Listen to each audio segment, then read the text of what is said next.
সুপ্রিয় দর্শক বন্ধুরা, ধর্মীয় দৃষ্টিকোণ থেকে আষাঢ় মাসের একটি বিশেষ গুরুত্ব এবং তাৎপর্য রয়েছে। আর এই মাসেই দুটি অত্যন্ত গুরুত্বপূর্ণ একাদশী তিথি রয়েছে। আর তার মধ্যে কৃষ্ণপক্ষের একাদশী তিথি অত্যন্তই গুরুত্বপূর্ণ। কৃষ্ণপক্ষের এই বিশেষ একাদশী তিথি পালন করা হবে, অর্থাৎ আগামীকাল এই বিশেষ একাদশী হল যোগিনী একাদশী। আর এই বিশেষ একাদশীতে উপবাস করলে জীবনে সুখ সমৃদ্ধি আসবে।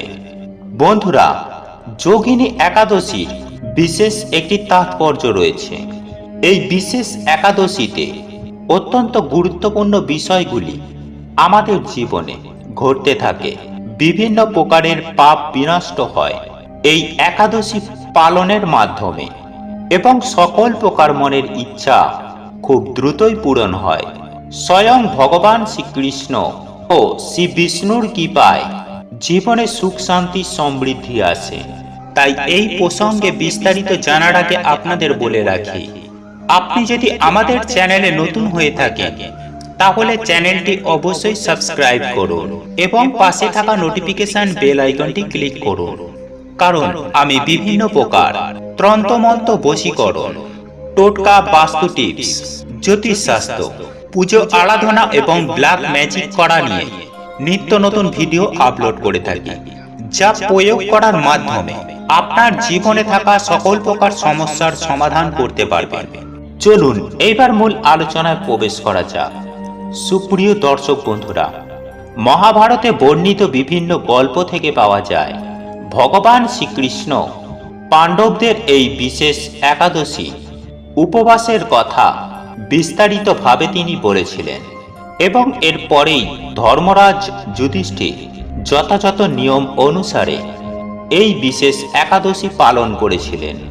এই বিশেষ একাদশী পঞ্চাঙ্গ অনুসারে এই বিশেষ একাদশী তিথি পালন করা হবে, এবং এই যোগিনী একাদশীর পালন হবে তার পরের দিন। পারণ মন্ত্র এবং সেই সঙ্গে ভগবান শ্রীহরি ও বিষ্ণুর উদ্দেশ্যে পঞ্চরবি শস্য নিবেদন করে পারণ সম্পূর্ণ করলে তবেই এই যোগিনী একাদশীর সম্পূর্ণ ফল অর্থাৎ পূর্ণ অর্জন করতে পারবেন। বন্ধুরা, এই বিশেষ যোগিনী একাদশী তিথি পালন করলে ভগবান শ্রীকৃষ্ণের বিশেষ কৃপা পাওয়া যায়, এবং কথায় বা শাস্ত্রে রয়েছে এই যোগিনী একাদশী পালন করলে কয়েক হাজার ব্রাহ্মণ ভোজনের বিশেষ শুভ ফল আপনি পাবেন। এবং সেই সঙ্গে আপনি যদি কোনো উপায় বা ক্রিয়ার অবলম্বন করেন, সেই উপায় বা ক্রিয়া কখনোই বিফলে যাবে না। বন্ধুরা, আজ এই ভিডিওর মাধ্যমে চমৎকারী কয়েকটি উপায় বা ক্রিয়ার কথা আপনাদের জানিয়ে দেব, যে উপায়গুলি করলে ভগবান শ্রীকৃষ্ণ ও বিষ্ণুর কৃপায় আপনাদের সুখ শান্তি ও সমৃদ্ধি অতি অবশ্যই বৃদ্ধি পাবে। বন্ধুরা, এই বিশেষ একাদশীতে আর্থিক সমস্যাজনিত সংকট থেকে মুক্তি পেতে অতি অবশ্যই এই উপায়গুলি অবলম্বন করুন। যে সকল মানুষেরা দীর্ঘদিন আর্থিক সমস্যায় ভুগছেন, অর্থাৎ অক্লান্ত পরিশ্রম করার পরেও পর্যাপ্ত অর্থ উপার্জন করতে পারছেন না, তারা ভগবান শ্রী বিষ্ণুর উদ্দেশ্যে এই বিশেষ উপায় বা ক্রিয়াটি করলে অতি অবশ্যই শুভ ফল পাবেন।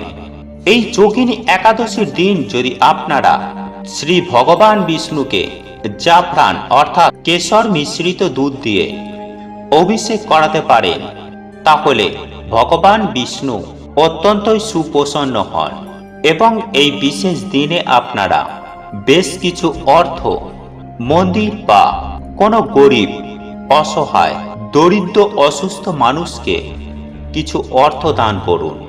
আর একটি টাকা ভগবান শ্রীকৃষ্ণ বা বিষ্ণুদেবের চরণে অর্পণ করুন, এবং ভগবান বা ঈশ্বরের পুজো আরাধনা করুন। এবং পুজো আরাধনা হয়ে গেলে আপনি সেই টাকাটি তুলে আপনাদের মাথার বালিশের নিচে আপনারা রেখে দেবেন, এবং একাদশী কেটে যাওয়ার পর পারণ প্রক্রিয়া সম্পূর্ণ করে ওই টাকাটি আপনারা বালিশের নিচ থেকে বার করে আপনারা আপনাদের পার্সে রাখবেন এবং প্রত্যেকটি একাদশী তিথিতে ওই টাকাটি ভগবান শ্রী বিষ্ণু ও শ্রীকৃষ্ণের চরণে অর্পণ করে আবার পুজো আরাধনা করবেন। আবারও সেই সঙ্গে একাদশীর রাতে আপনি ওই টাকাটি আপনার মাথার বালিশের নিচে ঢুকিয়ে রাখবেন। আবার পরের দিন পুনরায় পারণ প্রক্রিয়া সম্পূর্ণ করে আপনি আপনার পার্সের মধ্যে রেখে দেবেন। তবে এই বিশেষ টাকাটি আপনারা ভুল করেও কখনোই খরচ করবেন না। পার্স অথবা আপনার অর্থ রাখার স্থানে এটিকে যত্ন সহকারে এবং শ্রদ্ধাপূর্বক যদি রাখতে পারেন তাহলে আপনার আর্থিক সমস্যা তো দূর হবেই এবং সেই সঙ্গে আপনার জীবনে আর্থিক উন্নতি হবে চোখে পড়ার মতো। বন্ধুরা, দীর্ঘদিন যদি আপনারা ঋণ থেকে মুক্তি না পেয়ে থাকেন তাহলে সেই ঋণের জাল থেকে বেরোনোর জন্য অবশ্যই এই একাদশী তিথিতে অশ্বত্থ গাছের গোড়াতে জল নিবেদন করুন এবং সন্ধ্যার সময় একটি গাওয়া ঘিয়ের প্রদীপ নিবেদন করতে ভুলবেন না এবং সেই সঙ্গে বলুন ওং নমো ভগবতে বাসুদেবায়। এই বিশেষ মন্ত্রটি 11 বার জপ করুন এবং যা করলে আপনাদের দীর্ঘদিনের এই ঋণ থেকে মুক্তির বিশেষ উপায় আপনারা খুঁজে পাবেন।